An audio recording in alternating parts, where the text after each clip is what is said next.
Ularning fikricha sayyoramizda 500 mingdan ortiq orollar mavjud. Ularning aksariyati Yaponiya, Indoneziya, Filippin, Norvegiya va boshqa mamlakatlar yaqinida joylashgan. Bizning fikrimizcha orollar palma daraxtlari o'sadigan va ekzotik qushlar sayr qiladigan jannat joylarga o'xshaydi. Biroq dunyoda siz borishni xohlamaydigan orollar ham mavjud. Ushbu yer uchastkalariga qadam qo'ysangiz, siz o'lik kasalliklarni yuqtirishingiz, yirtqichlarning qurboni bo'lishingiz va tushunarsiz sabablarga ko'ra yo'qolib ketishingiz mumkin. Lekin nega bu orollar shunday xavfli joylarga aylangan? Ba'zi hollarda tabiat buni buyurgan, lekin ko'pincha orollar odamlarning aybi bilan mashhur bo'lgan. Keling, yerdagi eng xavfli orollarni ko'rib chiqaylik va ularni nima uchun bunday deb hisoblashini bilib olaylik. Quyimadi Grande oroli. Ehtimol siz bu orol haqida ko'p marta eshitgansiz. Ehtimol sayyoramizdagi g'ayrioddiy joylar haqida biron bir hujjatli film ushbu ilonlar o'yini eslatmasdan qila olmaydi. Braziliya qirg'oqlaridan 35 kilometr uzoqlikda joylashgan orolda orol batroplari Bathropus insularis turiga mansub minglab ilonlar yashaydi. Uzunligi 1 metrgacha bo'lgan bu jonzotlarning tishlashi to'qimalarning nekroziga, oshqozon ichakdan qon ketishiga va boshqa dahshatli oqibatlarga olib keladi. Bu orolga tashrif buyurish taqiqlangan, biroq ba'zida sayyohlar guruhlari maxsus guruhlar hamrohligida unga suzishadi. Zaharli ilonlar yo'q bo'lib ketish arafasida edi, lekin tabiat ularni eng noodatiy tarzda himoya qilgan. Bir vaqtlar orol materik bilan bog'langan, ammo dengiz sathining ko'tarilishi suv bosishiga olib keldi. Bu orol ilonlari suzishni bilmaydi, shuning uchun ular tuzoqqa tushdilar. Uzoq vaqt davomida ular boshqa hayvonlarni faol ravishda ko'paytirdilar va iste'mol qildilar. Shuning uchun endi ular orolning deyarli butun maydonni egallaydilar.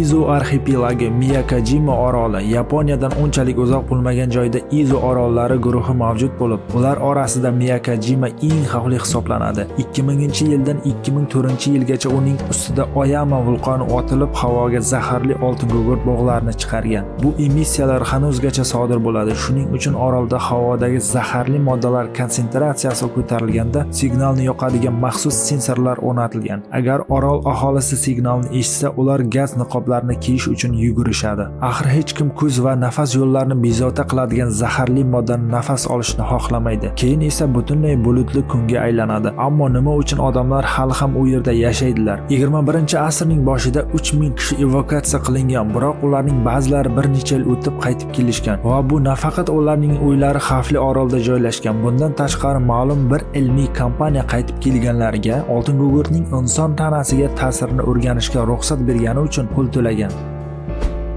Bikini Atoll oroli. Tinch okeanda joylashgan Bikini Atoll orolining nomi kokos joyi nomi deb tarjima qilish mumkin. U yerda odamlar juda yaxshi yashashgan, ammo 1946-yilda AQSh hukumatı ularni qo'shni orollarga ko'chirdi va barchasi yadroviy bombalarni sinab ko'rishlari kerakligi uchun 1946-yildan 1958-yilgacha harbiylar tomonidan 67 ta yadro sinovi o'tkazildi.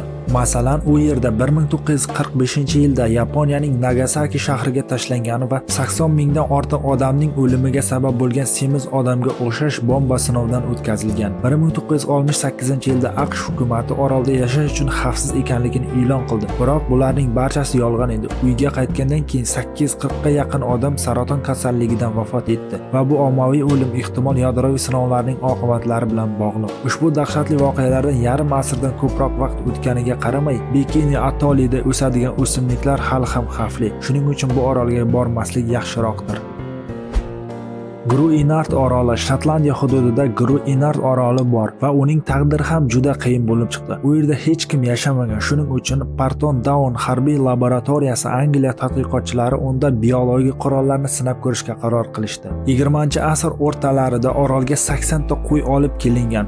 Shundan so'ng samolyotlar uning yuzasiga sporalari kuydirgi qo'zg'atuvchi Bacillus anthracis bakteriyasi bilan to'ldirilgan bombalarni tashlagan. Bu kasallik teriga ta'sir qiladi va ichak va o'pkaga yaxshi zarar yetkazishi mumkin. Umuman olganda bu juda halokatli narsa. Kasallik hayvonlarni yo'q qildi va biologik qurollarning samaradorligi isbotlandi. Bunday bomba butun orollarni cho'llarga aylantirish mumkin. Uzoq vaqt davomida orolning tuprog'i ifloslangan edi, ammo keyin olimlar buni yaxshilab tozalashdi. Ayni paytda orolda hayvonlarning ayrim turlari yashaydi va ular mutlaqo sog'lom. Ammo bu hali ham xavf tug'dirmaydi degani emas va sayohat qilishda bu oroldan uzoqroq turish yaxshiroqdir.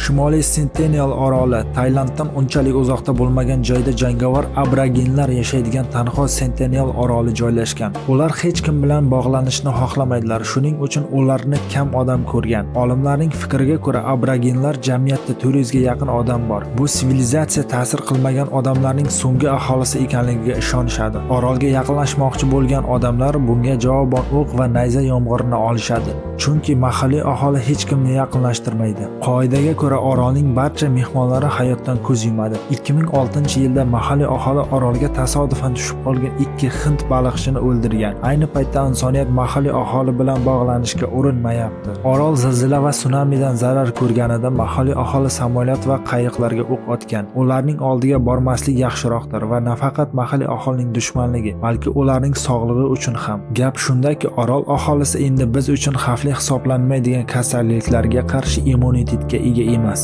va juda oson kasal bo'lib qolishi mumkin.